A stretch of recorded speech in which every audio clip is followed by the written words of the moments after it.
Bank failures aren't the only focus of this year's Milken Conference. Yahoo Finance's executive editor, Brian Sozzi, is covering all of our bases. And Sozzi, you had a chance to speak with the leader in the healthcare space. Who was this leader? Hey, Brad, good to see you. Yeah, there's a lot going on here at the Milken Conference, 3,500 participants. And even while we continue to see what happens with the JP Morgan or First Republic on a big news morning in the finance industry, there is another theme here at the 26th Annual Milken Conference, and that is healthcare. It underlines a lot of the key panels here. And to that end, I got the chance to catch up with 23andMe co-founder and CEO Anne Wojcicki to get, who brought us inside her next phase of growth for her company.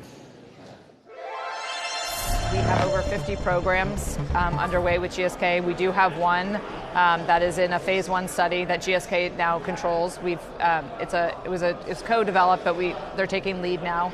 And there's a huge number of programs behind it.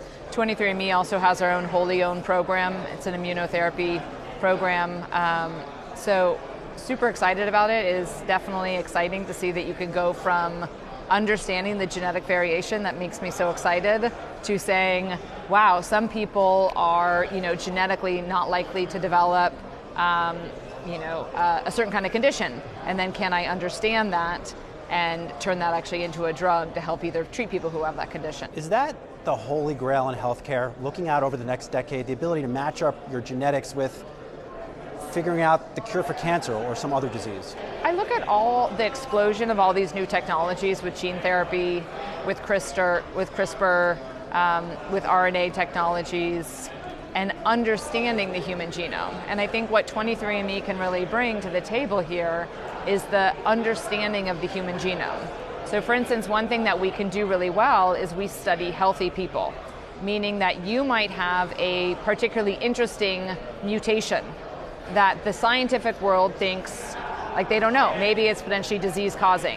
But because I can study you and I can say, okay, you have potentially a knockout mutation, you're doing really well, you have no other health issues, we potentially know that like changing that or modifying that gene is not going to create any other kinds of issues. So it's a way to help the pharmaceutical industry study essentially what's naturally going on in humans. So we find like studying huge populations in huge numbers helps us just understand that natural variability in people.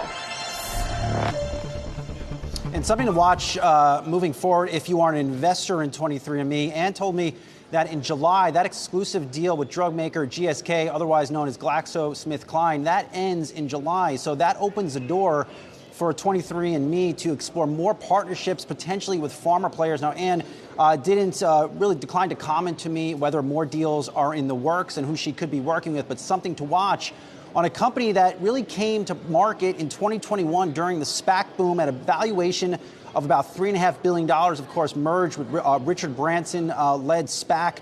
Today, that market cap, if you go into yahoofinance.com, you look on the stats page, about $900 million. So very key, perhaps, for 23andMe to ink more deals to maybe get that valuation back up to the time of when it came public.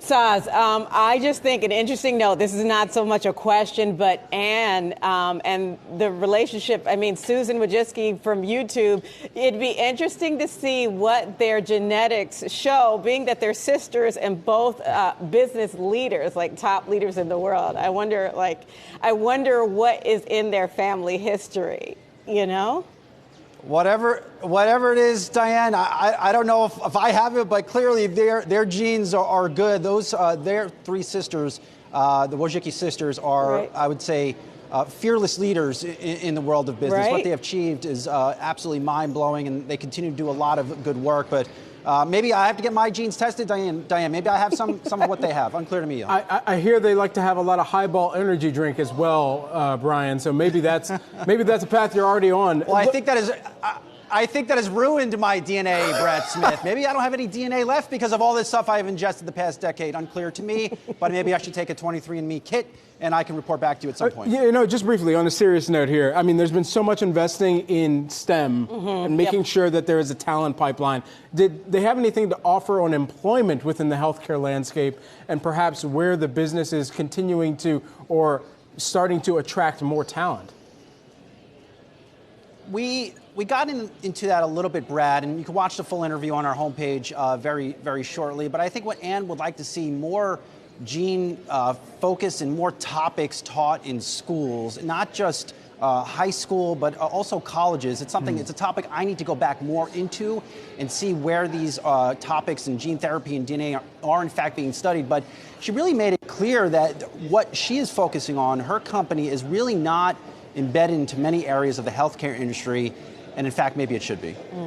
Very interesting stuff there. All right.